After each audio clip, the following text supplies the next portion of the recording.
75 years of legacy, service, and excellence. Ipinagdiriwang ng Jocson College sa Angeles City ang kanilang 70 taong pagbibigay ng dekalidad na edukasyon at kontribusyon sa komunidad. 1950 na magsimula ang Jocson College sa pangunan ni Ms. Felisa Gomez Jocson. Nung nag-start siya, basically to support the women scholars na turuan sila with skills, training, vocational.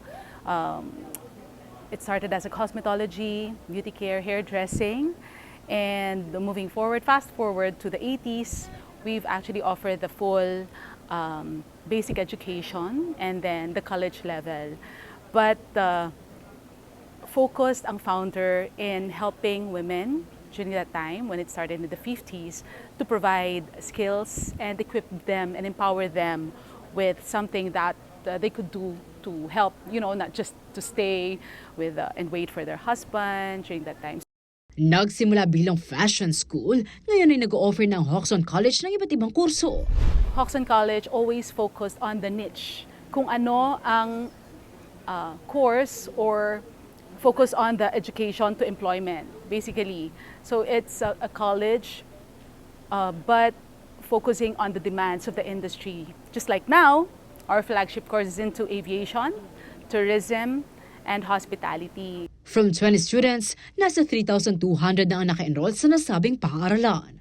Bukod sa local industry partners, mayroon ding connection ng Jocson College internationally kagaya na lamang sa Japan. Jocson とは日本語のランゲージスクールで一緒にやろうということで、日本語を話せるようにして日本で働いてもらいたいっていう人たちを支援するお付き合いです。Jocson の仕事とどうですか？いいです。面白いですよ。大変うまくいってます。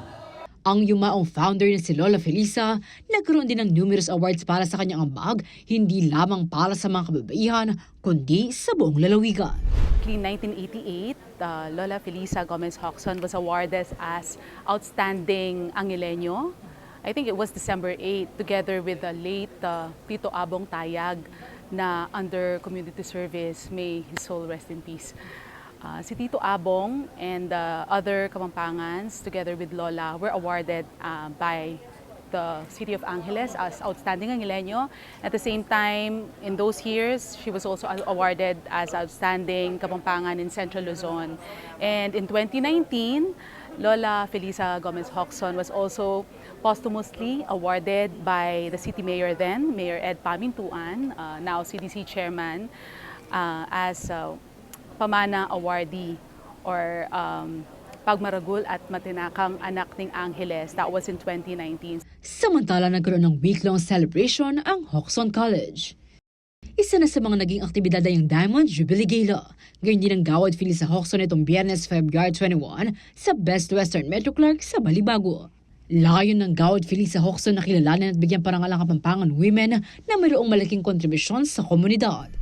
Last 2 years ago when we started it, actually this is already the third year, we had former Ambassador Laura Del Rosario as our first award, Gawad Felisa Gomez Jocson awardee.